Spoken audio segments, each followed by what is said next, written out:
I started going there back in the mid 1970s, and the last time I was there was back in 1999, and I'm sort of chomping at the bit to get back as soon as I can. It's on my bucket list.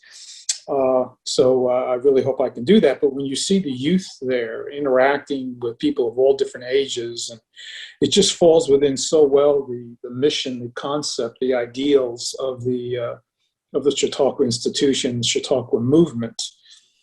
The 10 Chautauquas were family events, and we need to also try to engage our youth as much as possible.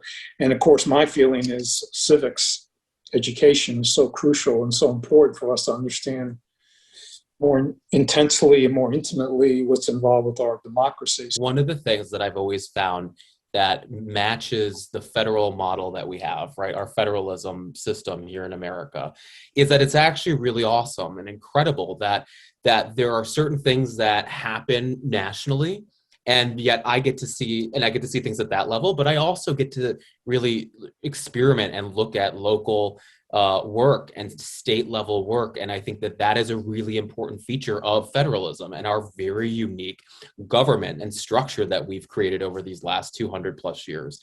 And it's actually something I celebrate, because different places and different academies and different classrooms should have that opportunity. You know, it's what I always come back to. You know, my students are always so focused on the federal level. I get it.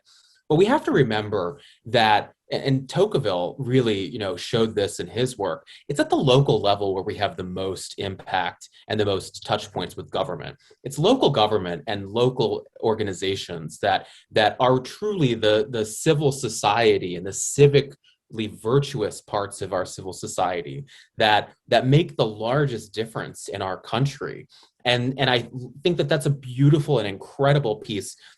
That's very American. That's a very American experiment, an experience. It doesn't look like that in most other countries. And I think that's something that really allows us to take and look at national issues. And it's something that we, you know, will always be looking at on a national level, and have these conversations in local environments in something like what folks are trying to put together here. When we started out, we gave them what's America's role in the world, freedom of speech, all these really incredibly wonderful big issues, national issues. But then increasingly people came back to us and said, we want to frame our own issues. We want to frame our local issues.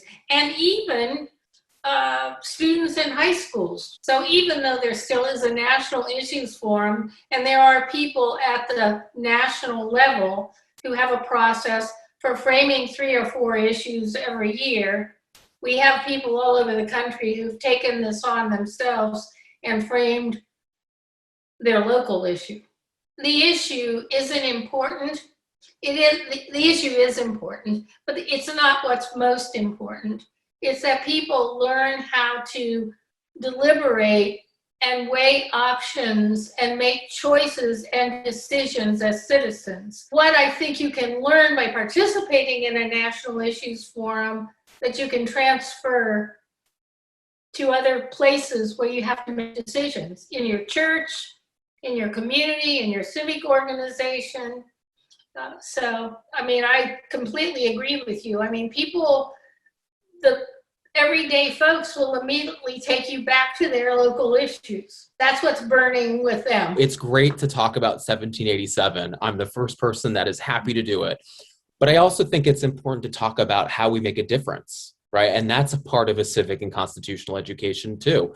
And it's one of the things I'm always very proud of when it comes to the work that I get to do is I get to do both. I get to talk about 1787, and I get to talk about 1776, and I get to talk about 1950 and 1950. I mean, I get to talk about history, but then I also get to work on, and we call it Project Citizen, but I get to work on a program where we also teach people to recognize issues in their community and then learn how to solve those issues. I mean, one of the great aspects of our democracy are both its strengths and its weaknesses, and then the importance that we place on, through dialogue and discussion, on strengthening those weaknesses and finding ways to do better, and constantly striving for that. So I love what you just said, Margaret, because in so many ways, it's options like this and opportunities like this where we're able to do and look at both of those things to create stronger communities. If we could teach people how to hold conversations where we can value facts and where we can value people's stories. And I just want to give one quick example of something that happened in one of the forums I was participating in years ago. And the topic that year, the issue that was being discussed was affirmative action. And there was a Black gentleman in the group. I think he was like with the Urban League from Portland. And he said, well, I want to say to all of you that I think the first official affirmative action program in the United States was the GI Bill. And I just remember sitting there going, oh my God, it was. It privileged a group of people. And I always thought in a wonderful way, so they could go to college. And then all of a sudden, this gentleman from Portland said, but you have to understand, if you were returning from the war and you were Black and you returned to Georgia or Alabama or some other states, you were officially entitled to these benefits, but the University of Georgia was segregated. The University of Alabama was segregated.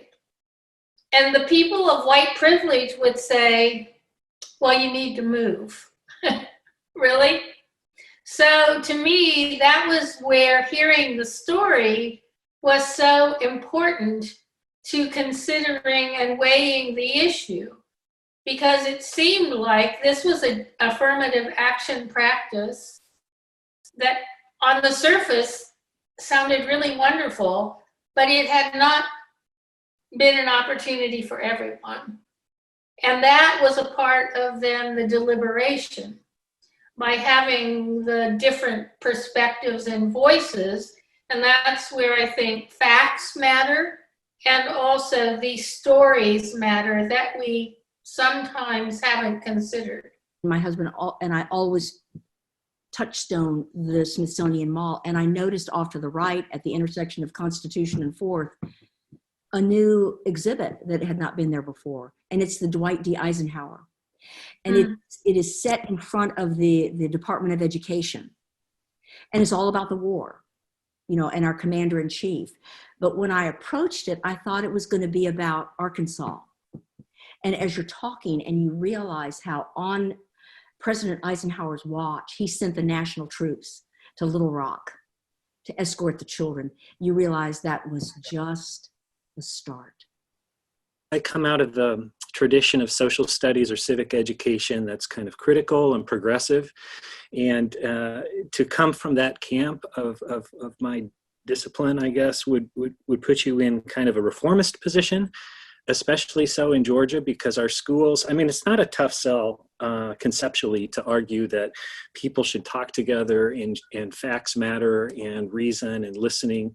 But as compelling as those ideas are, they're so rare in so many social studies classrooms, K through 12. In the last 4 years, I've just been taken aback. I mean, I've been thinking a lot about what's not happening in social studies classrooms and thinking about ways to make inroads in that. So, for example, in Georgia right now, I'm working with student teachers who are out there in a COVID-placed environment, but the inauguration came up. This is where we're starting from in some schools in Georgia. We're not talking about we the people or Project Citizen. We're talking about a memo coming down from the administration that says you will not mention the inauguration. It stopped me in my tracks then, and I thought, okay, buying into this myth of progress, here we are in 2020, 2021, thank you, Peter. You'd think that we've moved past that, but we're so polarized right now. And the aims that I have for this academy are pretty simple, actually. They're simple yet pretty profound, I think. And that is, it's not about promoting, some grand vision of democratic theory. I'm excited about the experiential aspect of, issues aside, the issues do matter. But what I want my students to experience is helping the facilitation of 14, 15, 16, 17-year-olds see what it's like just to engage in a kind of conversation that they may not have ever participated in before.